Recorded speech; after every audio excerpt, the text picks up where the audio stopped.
I'm standing here at the India Energy Week 2026 in Goa. At India Energy Week 2026, public sector energy majors signal strong momentum through strategic partnerships aimed at strengthening India's energy infrastructure and security. India Energy Week 2026 in Goa was by all means the talk of the town. It was not just as a conference, but a defining moment for India's energy strategy. Policymakers, global CEOs, investors and innovators came under one roof to chart a bold and pragmatic roadmap for the nation's energy future. The message from the summit was crystal clear. India is no longer merely participating in the global energy transition, it is actively shaping it. From hydrocarbons to hydrogen, from gas to green fuels, India presented a balanced, inclusive and scalable energy vision to the world. At the heart of India Energy Week was Prime Minister Narendra Modi's announcement that India's energy sector offers up to $500 billion in investment opportunities across oil, gas, LNG and clean fuels. Plans to expand refining capacity aim to position India as the world's leading refining hub and a major energy exporter. आज energy sector के लिए भारत बहुत बड़े अवसरों की धरती है। भारत दुनिया की फास्टेस्ट ग्रोइंग मेजर इकोनॉमी है। यानी हमारे यहां एनर्जी प्रोडक्ट्स की डिमांड लगातार बढ़ रही है। इसके अलावा भारत दुनिया की डिमांड पूरी करने के लिए भी बेहतरीन अवसर उपलब्ध करता है। आज हम दुनिया में पेट्रोलियम प्रोडक्ट्स के टॉप 5 एक्सपोर्टर्स में से एक हैं। दुनिया के 150 से ज्यादा देशों तक हमारी एक्सपोर्ट कवरेज है और भारत की ये क्षमता आपके बहुत काम आने वाली है। इसलिए एनर्जी वीक का ये प्लेटफॉर्म हमारी पार्टनरशिप को एक्सप्लोर करने का बहुत ही उत्तम स्थान है। अब एनर्जी सिक्योरिटी से आगे बढ़कर एनर्जी इंडिपेंडेंस के मिशन पर काम कर रहा है। भारत एक ऐसा एनर्जी सेक्टर इकोसिस्टम डेवलप कर रहा है जो भारत की लोकल डिमांड को पूरा कर सके और एफोर्डेबल रिफाइनिंग और ट्रांसपोर्टेशन सॉल्यूशन से दुनिया के लिए एक्सपोर्ट भी बहुत ही कॉम्पिटिटिव हो। साथियों, हमारा एनर्जी सेक्टर हमारी एस्पिरेशंस के केंद्र में है। इसमें $500 बिलियन की इन्वेस्टमेंट अपॉर्चुनिटीज है। इसलिए मेरा आह्वान है, make in India, innovate in India, scale with India, invest in India. इसी आग्रह के साथ मैं आप सभी को इंडिया एनर्जी वीक की अनेक अनेक शुभकामनाएं देता हूं। बहुत बहुत धन्यवाद।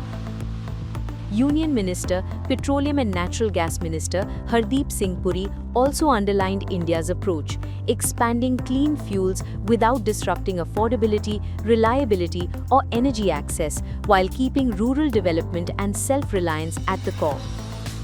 India wants to interact in a very integrated manner on energy issues with other countries. Those countries are equally keen. So that's what brings, in many countries, the energy sector is in the pure private sector. It's not a state sector. Some there are state. But today we have the happy situation that all companies dealing with different parts of the energy situation, producers, different parts of the supply chain, upstream, downstream, they all think that it is worth their while to take part in a platform like India Energy Week because they meet their counterparts, they can get new ideas, they meet youngsters, startups, and they can conduct and transact business.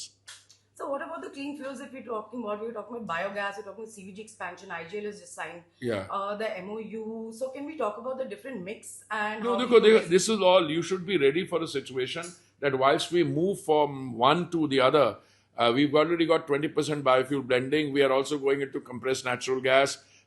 We are going into CBG. We had a 2-day conference, ma'am, on CBG, and Based on that, my ministry will draft a new policy for the government.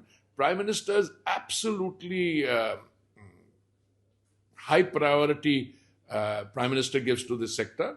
And I think it's absolutely right because it also helps the rural economy. So, what about green hydrogen? Can we Green hydrogen is doing well, but in green hydrogen, the price has to come down.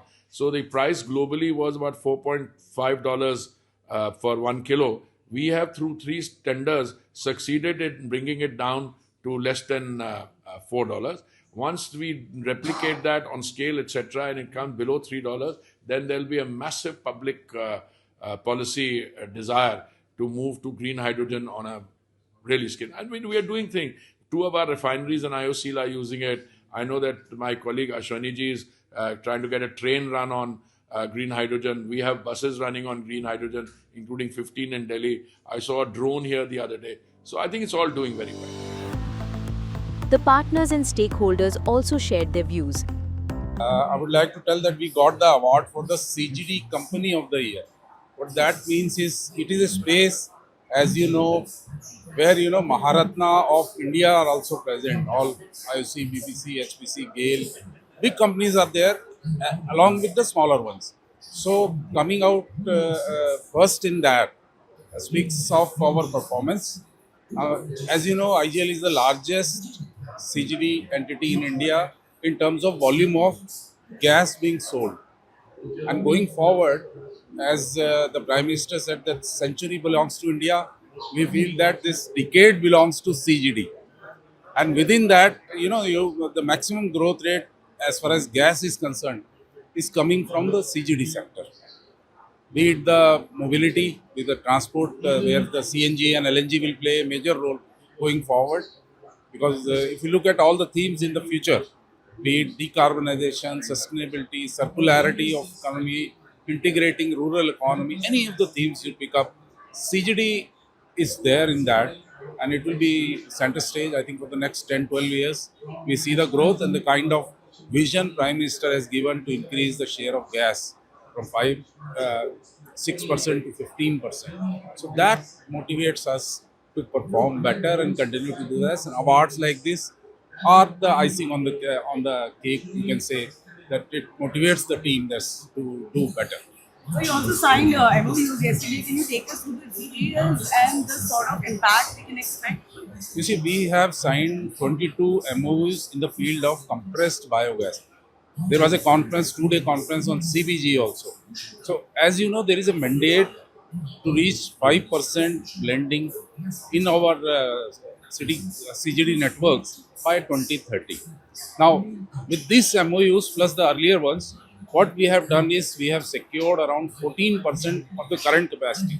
So our target is 10%, go to 10%, so 14%, and with the growth, we should easily reach 10%. So in terms of number, it will be, you can say that 1,000 tons of CBG will be blended in the IGL network, which will be around, you can say 14% on the current consumption, that we sell around 10 million. So that will be 14%. And what this is going to do, the bigger picture is that it is going to replace the imported RLNG that the country imports. So it's a domestically produced waste to energy concept that Prime Minister is repeating or telling everybody to, take it forward. So that is the big picture. And we must thank the Prime Minister for this, that he is motivating the entire team to do better and better in this way. We are working very hard to create the fuel of the future, that is hydrogen, at rates which are commercially viable, and so that we are able to ensure that our transition from conventional fuel to this is smooth and it is affordable, reachable, and we are able to take care of the energy needs of the nation. So we are working very seriously towards hydrogen, and the challenge is to bring down the cost. The cost today, it must come down to levels of rupees 200 per kg or below to make it viable. That is our effort, though we have made a beginning, and we are trying to showcase this year in our stall our efforts toward hydrogen. We are putting up a 10 KTA plant at Panipat.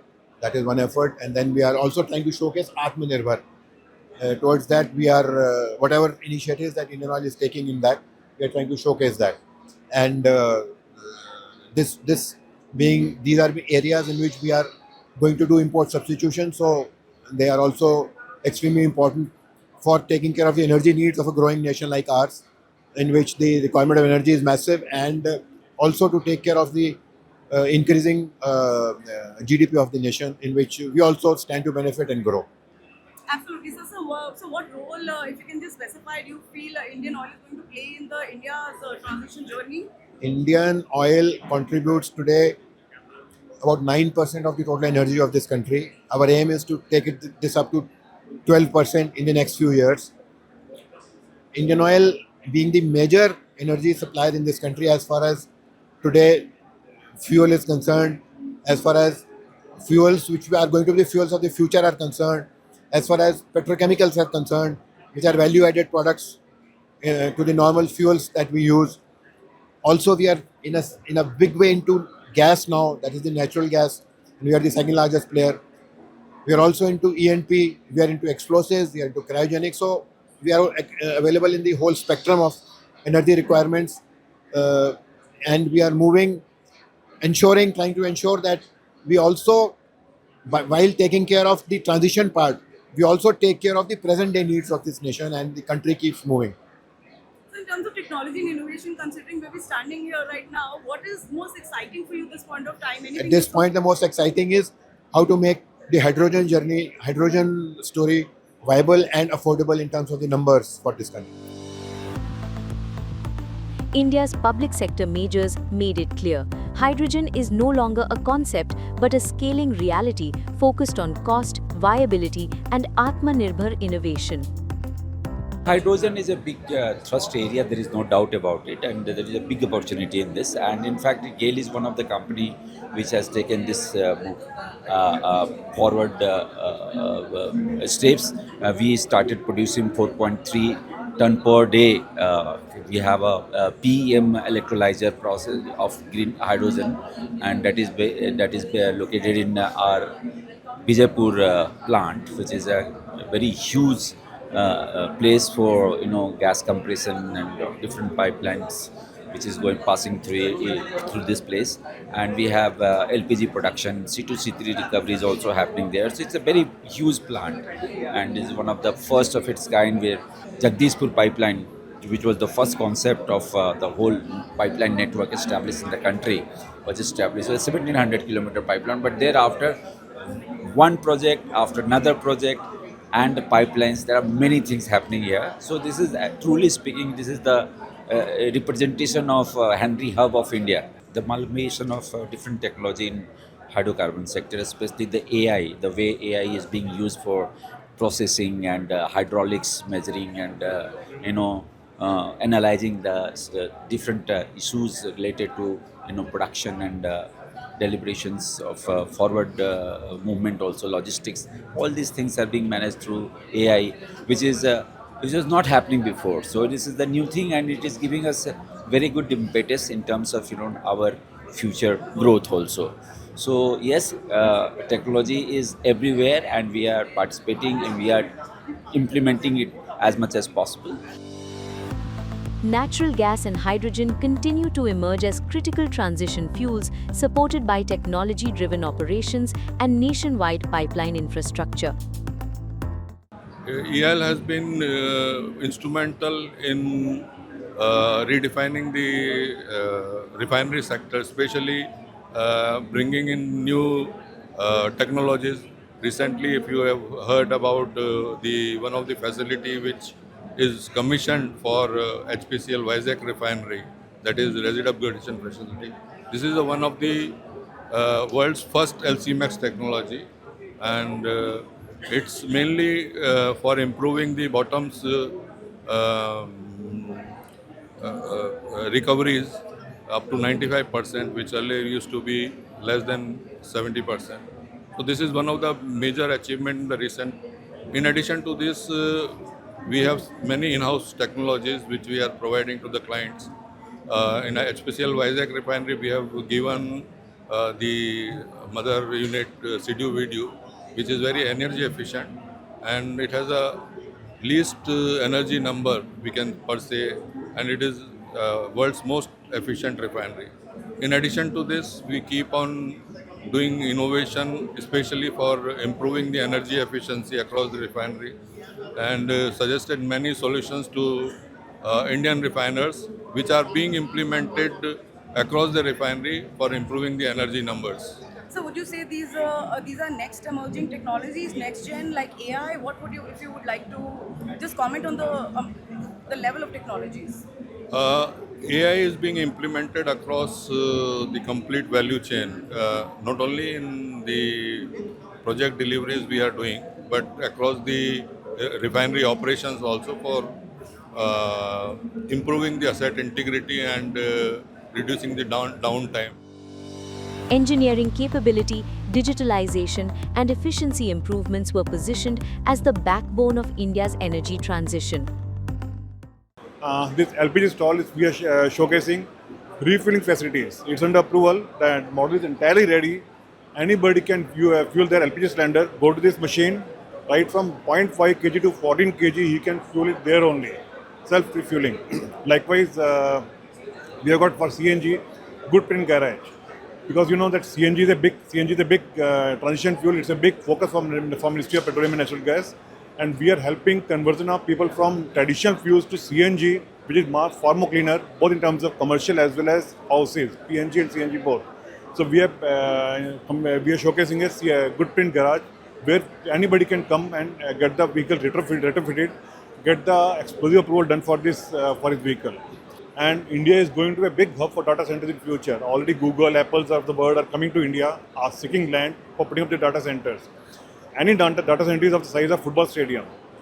So we have evolved a solution for data center industry, where rather than air cooling these data servers, we are dipping it in an immersion liquid. So it goes inside the liquid that improves the energy efficiency by 48%, and it leads to reduction of space required by almost 80 to 90%. So that means real estate also is saved, plus energy efficiency is there. That one solution we have showcased here. Likewise, net zero stall, which is under the aegis of Minister of Petroleum, we are showcasing equipment that is in development stage. We have almost cracked it. From water, we are going to produce hydrogen, which is going to burn a stove. So very soon you'll find from water, we are going to cook at home. Yeah, country is going through a transition now. The energy transition taking place from fossil fuel. We are going to now CNG is there, hydrogen is there, water is there, hydro is there. So we are working in all directions, whether it's EV, whether it's hydrogen, whether it's CNG. We are working in all directions. We are proud to say now we are not only a petroleum company now. We are going to be an energy company very soon. We have put up our EV corridors are there. Wherein the entire corridor, right from let's say Mumbai, Pune or Chennai, Bangalore, those kind of highways are being converted to EV corridors. So and all the fuel stations on these highways will have EV charging station. Likewise, we have put up our first in the country hydrogen filling station at Kochi, which is ready for commissioning. Maybe by first week of February, you will come to know we have commissioned hydrogen filling station in Kochi. That's the first of its kind in India. So we are in hydrogen space also, we are in EV space also. CNG, we have got 26 geographical areas where we are the owners of CNG, and we are propagating CNG and PNG in a big way. So wherever energy transition is happening, we are participating there.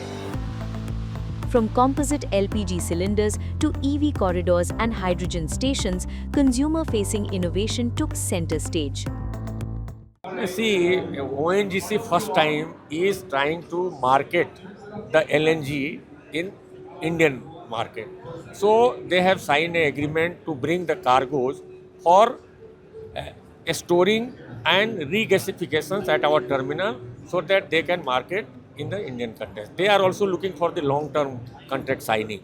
So this is the precursor to moving ahead for signing the long-term contract for regasification with ONGC. That was the first deal. Second deal was with the MGL, Mahanagar Gas Limited, where on behalf of Mahanagar Gas Limited, we will be sourcing the LNG and we will be storing and supplying to Mahanagar Gas Limited. This is also city gas distribution companies were looking for some opportunity where the terminal operators provide such services so that they are able to maintain the supply of the CGD consumers. So this is the second one. Third one agreement we signed with the IOCL for development of the CBG plant, where they will be providing us the EPCM services, and we will be working out the framework for the. So, sir, what would you say are the top expansion priorities for you right now? Would you say it's terminus capacity or these new partnerships that you're doing? No, see, the terminal capacity expansion at Dahej has already been done. Almost it is at the fag end of the completions. Gopalpur we are in the process of setting up, and Kochi already is set up, but only the connectivity of pipeline is improving. So these three will be improving our capacity to almost 10 to 15 million ton more. And today country is only handling 25 to 27 million tons. So you can understand the additional capacity will be made available for the Indian consumers. And apart from the LNG, we are in the process of setting up our petrochemical complex. That is 750 KTPA PDH and 500 KTPA polypropylene plant. And that is, the job is going on at the full fledged, and we are on track, and we are targeting to complete that petrochemical complex entire job by middle of 2028. There is almost 160 to 180 million ton LNG capacity addition in the international market. So that will definitely help in stabilizing the prices, and it will improve the utilization of LNG in the Indian context. Strategic MOUs were signed during the week, reflected tangible partnerships aimed at strengthening India's gas security and supply chains. The Prime Minister's vision, and rather I would say even for that matter the directive, very recently he has announced deep water mission, deep water exploration mission, the Samudra Manthan. Why he has done so? Maybe because India very recently has opened up a very big area for exploration which otherwise was not available for the E&P companies. We are the national oil company of the country, and the biggest national oil company. ONGC is the only company which is having so much of experience in offshore in India. So the responsibility goes high in that direction, and we are aligning with the vision of Honorable Prime Minister to move into deep water exploration. Already we are working in the in the Andaman Basin. We have drilled 3 wells. Now we have taken the rig to the stratigraphic well. Just 2-3 days back, I mean on the first day of the India Energy Week, we have spudded that stratigraphic well. So we'll be aligning ourselves with that. Now with respect to the sustainability and affordability that you must be observing in this India Energy Week itself, there are exhibitors, there are companies, there are endeavors of even the NOCs for that matter to moving to alternate energy, the green fuel energy. I think Honorable Minister of Petroleum has inaugurated the hydrogen bus here. That means we are moving to hydrogen system. Exhibitors are showing new small module of hydrogen cells, electrolyzers. So all those things are available here in India Energy Week, and people are getting chance to showcase their capacity, and those who want to invest in that are really discussing many things on that. The transition may be gas.